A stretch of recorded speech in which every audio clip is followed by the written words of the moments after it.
Good morning. Welcome to the Hamilton Police Service Central Station. Today we will be providing an update into the investigation of a shooting death of 21-year-old Harsimrat Randhawa. At this time, I would like to introduce Acting Detective Sergeant Daryl Reed. Good morning, and thank you all for coming today for this update. I appreciate everyone's patience, and we've been working hard over the weekend to investigate the shooting death of Harsimrat. We have made significant progress in this investigation since Thursday. The Hamilton Police have now recovered the white Hyundai Elantra that was used in this homicide. It was believed to be involved in the shooting as the target vehicle with shots being fired at them. Hamilton Police have also spoken to a number of witnesses and collected CCTV in the area, and we continue to review that video as we speak. We know that Harsimrat had recently attended a gym in the upper area of Hamilton. She had taken a city bus to that location and had been waiting to cross the street. This was when she was struck by a stray bullet. With the assistance of the Toronto Police Service, the white Hyundai Elantra was recovered on April the 20th in a residential area in northwestern Toronto. That vehicle has since been towed back to Hamilton for forensic examination. On April 21st, the Hamilton Police Service executed a search warrant at a residence in central Hamilton where we recovered the black Mercedes SUV that was used in this homicide. That vehicle has also been brought back to our police station for forensic examination. Investigators have been narrowing down the pool of people who are associated to these two vehicles. We will leave no stone unturned until we find you. We encourage those involved in the April 17th incident to contact their lawyer and turn themselves into a police and speak to us. We would like to thank everyone who has come forward to assist us in this investigation and provide us the important details we need to figure out what happened. If you have any information that you believe could help us in this investigation, we encourage you to call us, come forward, and provide that information to us. For those who wish to remain anonymous, you can call Crime Stoppers, or you can call directly to the Hamilton Police Service and speak to the homicide unit. At this point, I'd be happy to take a few questions. Either of the cars stolen? No. No. Are you not able to release the names of the owners of the vehicles? No, we are conducting investigations right now into the people associated to those vehicles, and until we iron out the connections and who had access to those vehicles, I won't release any information. But have you gotten the opportunity to speak to, I apologize if you mentioned this already, have you spoken to the owners of both the vehicles? That's part of our active investigation, and I won't be able to comment on that at this point.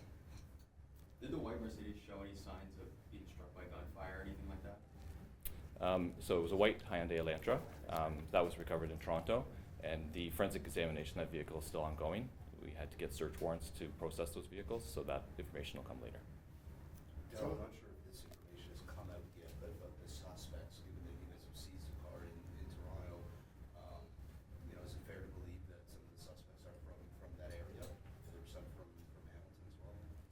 It's a little too early to comment on that. I had said previously in my media release that there were multiple people involved with the vehicles, so until we iron out who those people are and try to identify them and make the connections, it's a little premature to suggest an area of the province that they're from.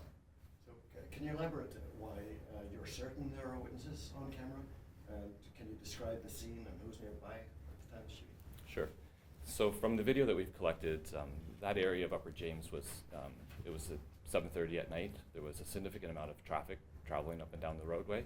We know from watching that video that there were numerous cars that just passed through at that very moment. Many of those people have come forward, and I thank those people for coming forward to assist us. But we know there are more people out there that might have even the smallest piece of information that could help us. And putting all of those little pieces together is what we need to do, so we continue to encourage those people to come forward.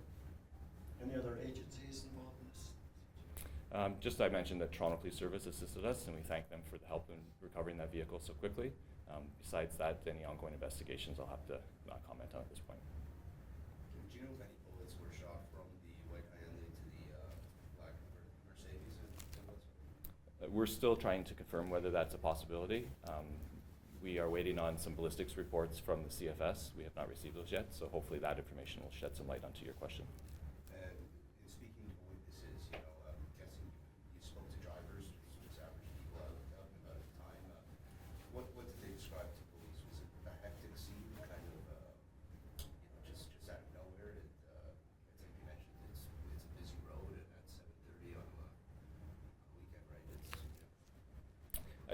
I don't think I'll comment on what individual witnesses have told us or what they felt at the time. I know from watching the video that it happened very quickly. Harsimrat had zero capability of avoiding what was about to unfold in front of her. She had just stepped off of a city bus, was waiting to cross the street, from my understanding, and everything unfolded so quickly she had no time at all to react. I just have one more. So I guess my question is, if both cars were stolen, obviously that make the investigation a little bit more complicated, but they aren't. So I guess my question now is, so what is the next step? Because it seems like there is, more of a path now to finding who was involved. So what happens now? So there's various things that we are going to do to try to figure out who had the vehicles at the time. Knowing an owner is one thing, but knowing who's operating the vehicle and who's shooting the gun at the time that it's being used is a different part. So until we get further into that part of the investigation, I'm not going to preemptively project what we're going to try to do, just to say that it's part of our current investigation and we'll be hopefully getting some answers shortly. When it comes to the search warrant on the property, the owners of that property or people there, are they being cooperative? At this point, that is also part of our investigation. We have not been faced with uncooperative people, if I can say it that way, but there's more work to be done there. That warrant was executed in the early morning hours of Monday, so the evidence that we collected from that search warrant is still being looked at. Anything else collected beyond the vehicle at the Capitol? We did collect other items, but I can't say what those things are. Any weapons?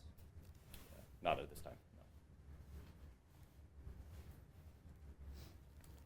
no. Okay, thank you very much. We hope to have an update in the future for you. Thank you.